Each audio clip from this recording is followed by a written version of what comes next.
앞뒤 좌우에 계신 분들과 눈인사, 주먹인사 나누실까요? 참 잘 오셨습니다. 반갑습니다.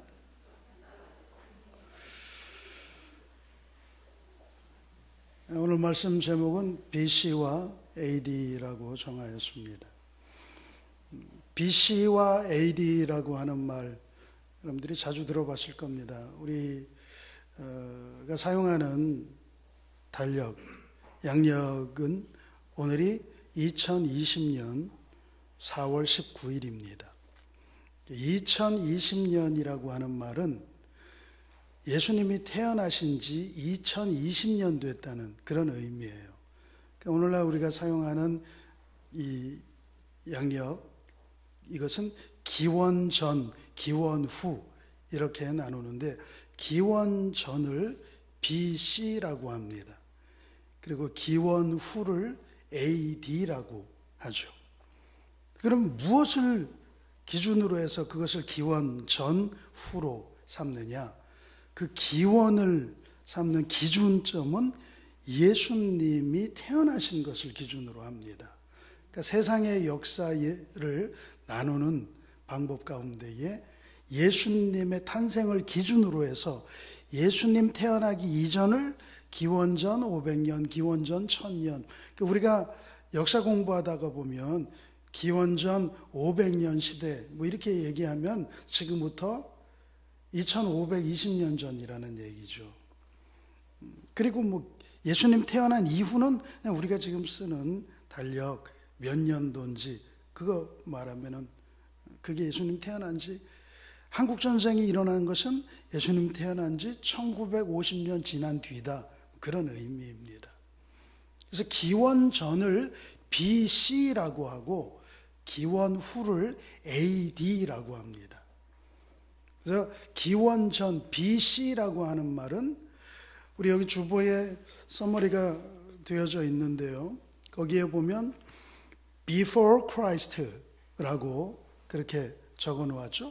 BC라고 하는 게 Before, 이전이라는 거예요. 무슨 이전? Christ, 그리스도가 태어나기 이전, 예수님이 태어나기 이전을 BC, 기원전이라고 하고 Before Christ는 영어죠. 그 다음에 이제 예수님이 태어난 이후 우리가 사용하는 그 달력의 그 숫자, 그거를 안노 도미네라고 합니다. 이거는 그리스어예요. 그래서 안노 뒤에 도미노 주님 이후에, 예수 그리스도 태어나신 이후에 라는 뜻이에요. 그래서 세상의 역사는 그리스도가 태어나기 이전인 Before Christ와 그리스도가 태어난 이후인 안노 도미네로 나누어서 이렇게 이야기를 하는데, 이전과 이후 세상의 역사를 구분하는 것은 예수님의 탄생 전후로 이렇게 BC와 AD로 구분하는 게 일반적이기는 하지만 이외에도 여러 가지가 있어요. 세상의 역사는 불의 역사이다 라고 이야기하는 사람들, 제1의 불, 제2의 불, 제3의 불 뭐 그렇게 이야기하면서 불을 발견하기 이전의 역사와 불을 발견한 이후의 역사가 다르다. 세상의 역사는 전기를 발명한 이전과 이후로 나뉜다. 뭐 그렇게 이야기하는 사람들도 있고요. 보는 관점에 따라서 세상의 역사는 산업혁명 이전과 산업혁명 이후가 다르다. 그렇게 보는 사람들도 있겠죠. 개인적인 관점에서 내 인생은 시집 오기 전과 후가 다르다. 결혼하기 전과 결혼한 후의 내 삶이 완전히 다르다. 이렇게 보는 사람도 있겠고요. 또 어떤 사람은 성일교회에 등록하기 전과 후에 내 삶이 완전히 다릅니다. 그렇게 이야기하는 사람들도 많았으면 좋겠어요. 성일교회에 등록한 이후에 내 삶이 기쁨이 넘치고 감사가 넘치고 뭐 어제 제가 명지대에서 그 심리 상담학 그거를 공부를 했었거든요. 근데 그 가정에 하나 이렇게 방법이 있어요. 근데 그거를 이단들이 그 방법을 가지고 사용을 해서 요즘은 그것만 하면 무슨 신천지 아닌가. 그래서 제가 요즘 잘 안 하는데, 작년에 우리 전사님들 들어오면 그거 먼저 이렇게 해보게 하거든요. 그리고 가지고 있다가 지금 한 6개월 정도 지났어요. 다시 한번 테스트를 했거든요. 근데 우리 전사님 보니까 성일교회 들어오기 이전과 이후가 별로 안 달라졌더라고요. 거기에 나와 있는 그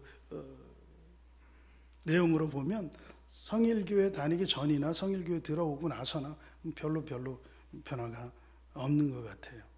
네, 앞으로 향후에는 이제 내년에 또 한번 더 그려봤을 때는 성일교회 대빵 좋습니다. 성일교회 오고 나서 제 전도사로서의 어떤 경험치가 올라갔습니다. 막 이랬으면 좋겠는데 모르죠. 뭐. 여러분들의 삶의 before와 after, 이전과 이후는 어떻게 나눕니까?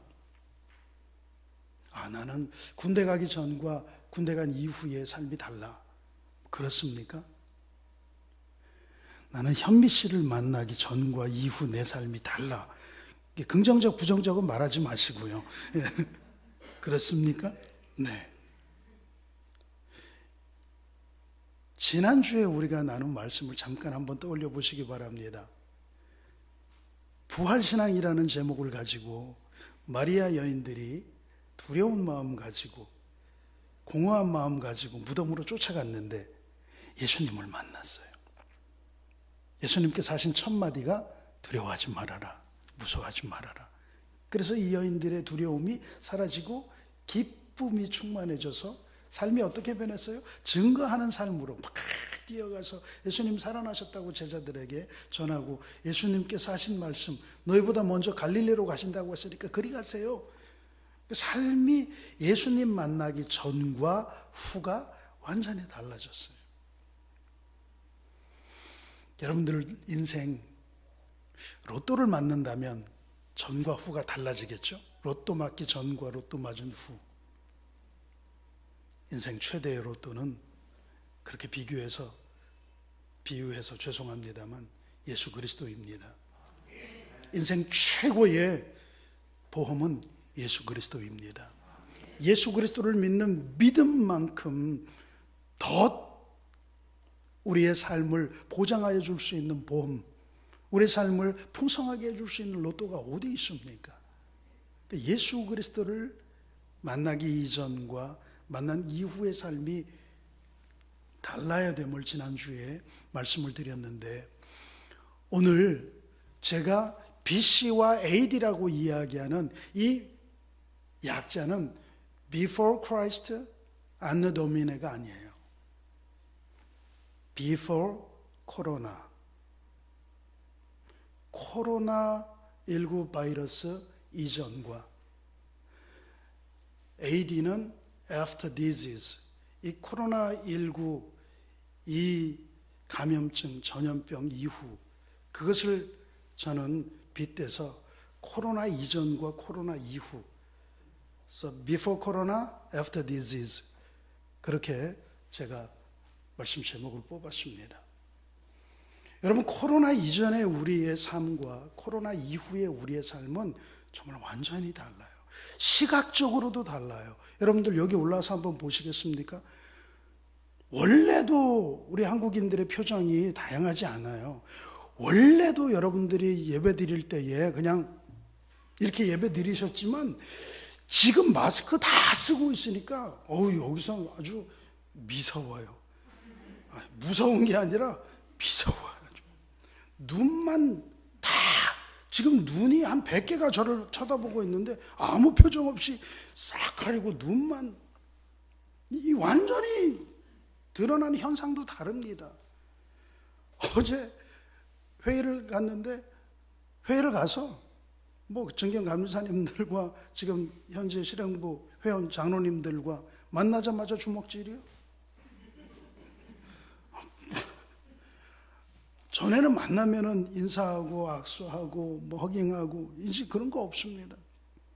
손이 가면은 뒤로 물러나요. 일전에 회의가 있어서 갔는데 금난교회 장로님들이 가장 철저한 것 같아요. 악수를 습관적으로 손을 내밀었더니 악수 안 하면 안 돼요. 굉장히 많이 달라졌습니다. 여러분들 괜히 사람들 많은 데서 기침이라도 이게 물 마시다가 살에 걸려도 사람들이 다 쳐다봐요. 저는 침 삼킬 때 살에 걸릴 경우가 덜어 있거든요. 조심스럽게 삼킵니다. 얼마나 많은 게 달라졌는지 모릅니다. 외출했다 들어오면 우리 아이들 입에서 아빠 손부터 씻으세요. 우리 생활도 그렇지만 교회도 교회 예배가 폐쇄된 유례가 없습니다. 우리 성일교회의 30년 역사상 예배당에서 예배드리지 못하고 영상으로 예배드리고 그랬던 적이 있습니까? 새벽 예배가 없고 수요 예배가 없고 금요 예배가 없고 그랬던 적이 있습니까? 모든 모임이 취소되고 그랬던 적이 있습니까? 없습니다. 미래학자들은 이렇게 이야기를 합니다.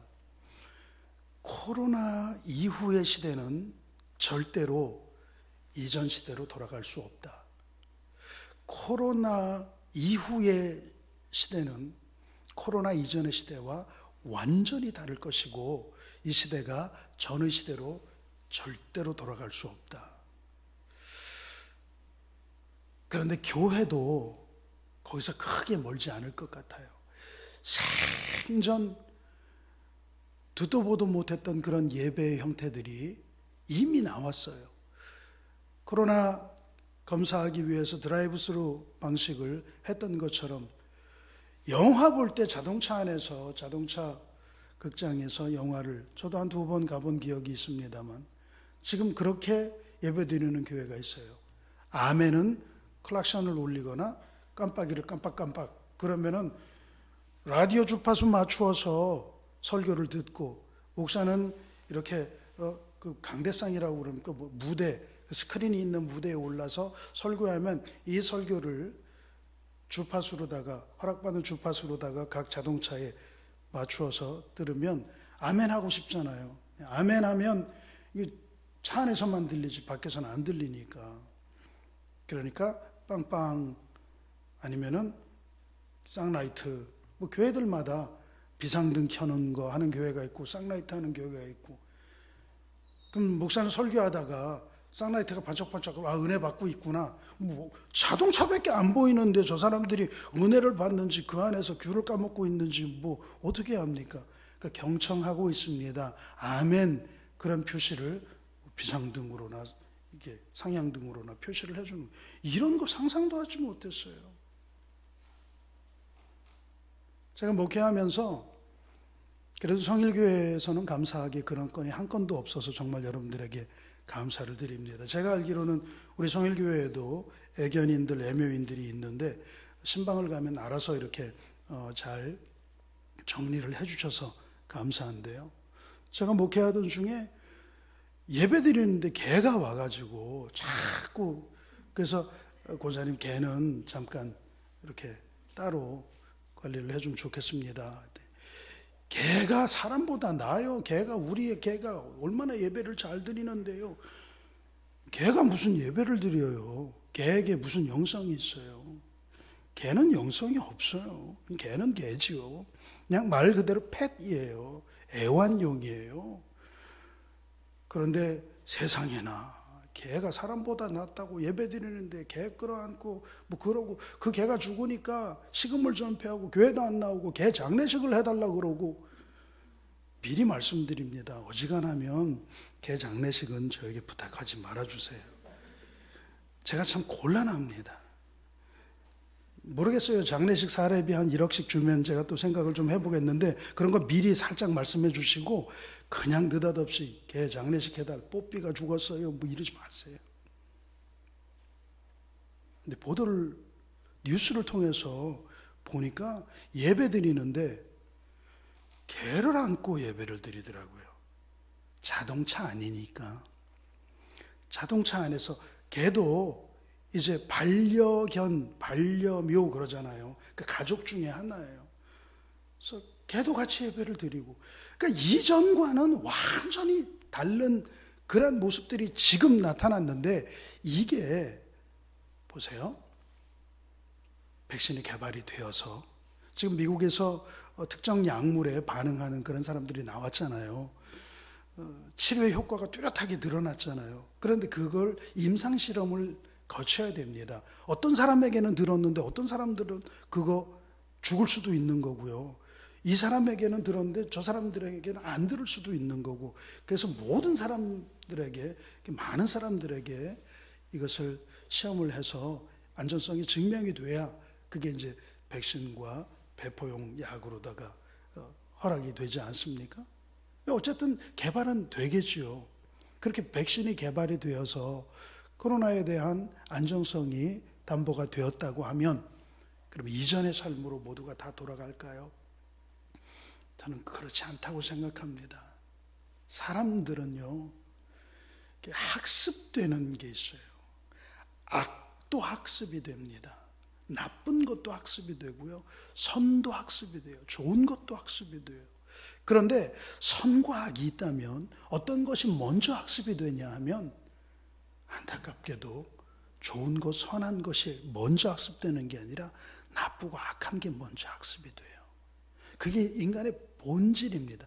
본질상 우리가 진노의 자녀고 태어날 때부터 원죄를 가지고 태어난 사람들의 원래의 모습이에요. 아이들이 바깥에 나가서 놀면 사랑해요, 축복해요, 그런 말 먼저 배울까요? 아니면은 나쁜 친구들한테 욕부터 먼저 배울까요? 다들 경험해 보셔서 잘 아실 겁니다. 영성도요, 우리의 헌신을 필요로 하고 우리가 인내하는 것을 필요로 하는 것보다 편안한 것, 우리 헌신이 요구되지 않는 것, 그런 것들 쪽으로 먼저 기웁니다. 여러분들, 이 코로나 사태를 통하여서 예배드리는 예배 형태가 달라진 교인들에게 조사를 했습니다. 조사를 했는데 영상으로 예배드리는 게 훨씬 더 좋다라고 하는 사람들이 20% 가까이 있었어요. 대부분의 교인들은 영상으로 예배하니 답답하다, 예배당에 가서 서로 얼굴 보며 예배하는 게 훨씬 더 좋다라고 하는 게 대부분이었습니다. 그런데 20%라면 엄청난 거예요. 20% 정도의 성도들은 예배당에 가서 예배하는 것보다 이렇게 영상으로 예배하는 게 훨씬 더 좋다, 편안하고 좋다. 그이들이 이 사태가 끝나고 난 다음에 어떻게 반응할까요? 그들 가운데에 장로님들이 계시고 권사님들이 계시고 기획위원들이 계시고 그렇다면, 의장, 목사님, 우리 영상 예배 서비스도 전처럼 같이 하죠, 이렇게 얘기 안 나올까요? 그런다면 바쁠 때 어떻게 할까요? 오늘은 바쁘니까 그냥 영상으로 예배하지. 이거는 10중 8구가 아니라 10중 열입니다. 그렇게 가게 되어져 있어요. 이러할 때에 이 포스트 코로나 세대, 코로나 이전과 달라진 이미 코로나 시대에 영상 예배를 경험을 하고 온라인 송금을 경험을 하고, 현장 예배는 지각하면 사람들 쳐다보니까 뭐 그런데 영상 예배는요, 지금도 제가 여기에 영상 예배에 참석하신 분들이 몇 명 있는가 이렇게 보고 있어요. 그랬더니 23명, 24명 뭐 이렇게 지금 보고 있다고 나와 있는데, 이게 모니터 하나 가지고 한 사람이 예배하는 경우도 있지만 모니터 하나에 가족들이 모여서 3명, 뭐 2명, 4명 이렇게 예배하는 경우도 있단 말입니다. 한 20명 모였다 그러면 영상으로 지금 한 40명? 30명? 뭐 그렇게 추측을 할 수가 있는데, 이게 예배 시작할 때부터 이렇게 20명이었을까요? 제가 예배 시작할 때 몇 명이었나 봤어요. 그랬더니 7명, 8명, 6명. 그러니까 예배 시작할 때는 접속을 못하고 있다가 점점 접속 인원이 늘어났어요. 그리고 언제 제일 많아졌냐면 설교 시작할 때. 자, 이것은 일부러 그러는 사람들은 없겠죠. 뭐 어떻게 하다가 보니까 늦어졌고, 또 예배에 영상으로조차도 예배에 참석할 수 없는 그런 분들이 다른 일을 하다가도 그래도 영상으로라도 예배를 드려야지 해서 일하는 현장에서 이렇게 틀어놓는 그런 분들도 계시겠죠. 그러나 이것이 일반화된다면 이런 일도 가정할 수 있습니다. 예배 전에 예전 뭐 송영이라든지 기도라든지 뭐 이런 것들은 다 빼고 설교 시작할 때 설교만 듣고 얼마든지 가능할 수 있어요. 이거는 안 좋은 쪽입니다. 여러분, 안 좋은 게 있고 좋은 게 있다면 여러분들은 어떤 거를 선택하세요? 좋은 거를 선택해야죠. 영적으로도 좋은 거 선택하시기 바랍니다. 반드시 코로나 사태를 경험한 이후에 교인들의 영적인 그런 마음과 태도, 자세가 달라질 것인데, 이 비포 코로나의 세대에 우리가 가지고 있었던 영성이 이 애프터 디지즈, 코로나 이후의 삶에 영향을 끼치지 못하도록 그렇게 해주시기를 부탁을 드립니다. 코로나 사태를 위기로만 바라보는 것에 대해서 저는 반대해요. 이 코로나 사태를 경험한 교회의 영성이 코로나 사태 이후에 전부 다 무너질 것이다, 저는 그렇게 꼭 생각하지는 않습니다. 위기는 곧 기회다라는 말이 있어요. 인간의 한계 상황이 오히려 하나님의 기회일 수 있습니다. 여러분, 이 코로나 때문에 많은 어려움을 겪고 있는 분들, 안타까운 분들이 계세요. 그런데 또 다른 시각으로, 조금만 시각을 달리해서 보면은요, 제가 이 코로나 초창기에 이것은 하나님의 역사적인 개입이 아닐까 그런 말씀을 드렸잖아요. 그냥 몸살을 앓고 있는 창조 질서, 그 창조 질서를 돌이키기 위한 하나님의 또 다른 개입이 아닐까 그런 추측을 해보았는데, 여러분, 이 코로나 사태 때문에 중국의 대기가 달라졌어요. 인도의 대기가 달라졌어요. 제 친구가 보내준 사진에 걔네 집에서 히말라야 산맥 안 보여요. 그런데 이 친구가 사진을 찍어서 보내줬는데 히말라야 산맥이 보여요. 그러니까 공기가 뿌옇고, 인도도 매연이 대단한데 이 코로나 때문에 외출하지 않고, 중국도 코로나 때문에 공장이 다 문 닫고, 그러니까 대기가 깨끗해. 위성사진 보신 분들 계실 거예요. 깨끗해졌어요. 네팔에서, 인도에서 육안으로 히말라야가 보인다니까요. 여러분, 남아공이라고 하는 나라가 있어요. 아프리카 저 남단에 케이프타운이라고 하는 도시가 있는데, 그 남아프리카 공화국의 케이프타운은 1분에 한 건, 1분에 한 건, 아주 혀가 꼬이죠?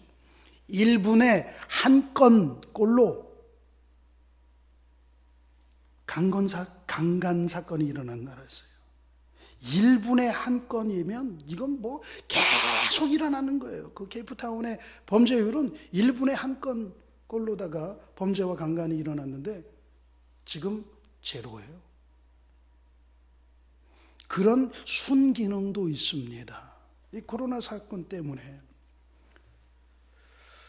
미래학자들이 코로나 사태 이후에, 또 교회 학자들이 우리 성도들의 영성을 걱정하는데, 저는 미래는 우리가 예측하는 대로 된다고 생각하지 않아요. 거기에 한 표도 주지 않습니다. 미래는 하나님의 것입니다. 역사의 주인은 하나님이십니다. 하나님께서 역사를 만들어가는 것이지 우리가 예측하고 미래는 이렇게 될 것이다 생각하는 대로 되지 않습니다. 하나님은 이 코로나 사건 이후에도, 과거에 중세시대가 흑사병으로 다 죽었습니다. 1억 명 가까이 죽었습니다. 그때의 미래에 대한 잿빛 희망이었습니다마는, 그러나 하나님은 교회를 통해서 일하셨습니다. 믿는 사람들을 통하여 일하셨습니다. 그렇게 역사를 이끌어 오셨습니다. 저도 이 코로나 사건을 통하여서 많은 것들이 변화되어지겠지만 사람들의 생각도 사람들의 또한 일상생활도 많은 것이 분명히 변화될 것입니다. 그러나 그것이 무조건 부정적이라고는 생각하지 않습니다. 살아계신 하나님, 부활의 주님, 그 주님이 교회와 함께 하시고 성도들과 함께 하면 이 세상은 또 하나님이 원하시는 그런 모습으로 이끌어져 갈 것이라고 믿습니다. 그것을 위하여서 주님께서 우리들에게 사용하라고 하는 백신이 있습니다. 세상의 의학적인 코로나 백신은 개발이 되지 않았지만 우리 교회와 성도들에게는 이미 세상을 치유하고 변화시킬 믿음이라고 하는 백신이 있습니다. 믿음이라고 하는 치료제가 있습니다. 근데 이것을 잘 활용하지 않아서, 이것을 잘 사용해 오지 않아서 문제이지요. 부뚜막에 소금도 집어넣어야 짠데 믿음이라고 하는 백신을 가지고 있어 세상을 아름답게 창조 질서를 지키며 세상을 그렇게 풍성하게 만들어갈 수 있는 그런 백신이 있는데 그동안 교회가, 성도들이 교인답지 못했습니다. 교회답지 못했습니다. 교회도 세상 사람들과 다를 바가 없었습니다. 그렇기 때문에 하나님께서 이 코로나 바이러스를 통해서 징계한 것이 아닌가. 우리가 가지고 있는 우리의 바이러스 퇴치하는 백신을 사용하여야 합니다. After this is 코로나 바이러스 이후에 우리는 이 믿음이라고 하는 오소독스 백신과 행위라고 하는 그런 오토프락시 이 백신 치료제를 활용해야 되겠습니다. 알고만 있는 그런 믿음은 세상을 변화시킬 수 없습니다. 이 알고 있는 것을 행하는 그것이 참 세상을 치유하는 백신이 될 것이고 치료제가 될 것입니다. 오히려 이번 코로나 사건을 통하여서 어떤 게 이단이고 어떤 게 정통인지 이렇게 오소독스를 통해서는 드러났다면 이제 오토프락시 행위가 달라야 합니다. 우리는 이단들과는 행위가 달라야 돼요. 문 앞에 신천지 출입금지, 이단 출입금지 써놓는다고 해서 우리가 정통이 되는 것은 아닙니다. 우리의 믿음을 삶으로 풀어낼 줄 알아야 됩니다. 코로나 이후의 세상을 변화시키기 위하여 하나님이 보시기에 참으로 아름다운 세상을 우리가 정말 풍성하게 이끌어가기 위해서 이미 우리가 가지고 있었던 백신, 치료제, 믿음과 행위, 하나님의 말씀을 통하여서 우리의 삶을 적절하게 온전하게 풀어낼 수 있는 말씀에 대한 바른 이해, 말씀이 기초가 된 그런 믿음이 여러분들에게 있다면 그 믿음을 기초로 해서 사랑의 행위가 우리 교회를 통해서 세상으로 흘러가야 세상이 변화됩니다. 근데 우리만 믿음을 가지고 있으면 세상은 변화되지 않습니다. 우리 성일교회가 그러한 일에 이제 코로나 이후에 앞장설 수 있었으면 참 좋겠다. 30년 이전과 창립 30년 이후가 코로나 이전과 이후로 달라지듯이 이제까지는 우리가 우리의 오소독스를 붙들고 우리의 믿음 가지고 우리끼리였다면 이제는 이 아파트 단지를 향하여서도 그리고 이 신내동을 향하여서도 이후에는 우리의 행위를 통하여서 섬김을 통하여서 그렇게 세상을 치유하고 변화시키는 모습들이 있었으면 좋겠다. 그러한 욕심 피력해 봅니다. 그러한 선두에 우리 성일교회 성도들이 있어서 하나님의 기쁨이 가득하고 성도들이 행복한 그런 교회와 우리 성일교회가 되었으면, 성일교회 성도들의 삶이 되었으면 좋겠습니다. 기도하겠습니다.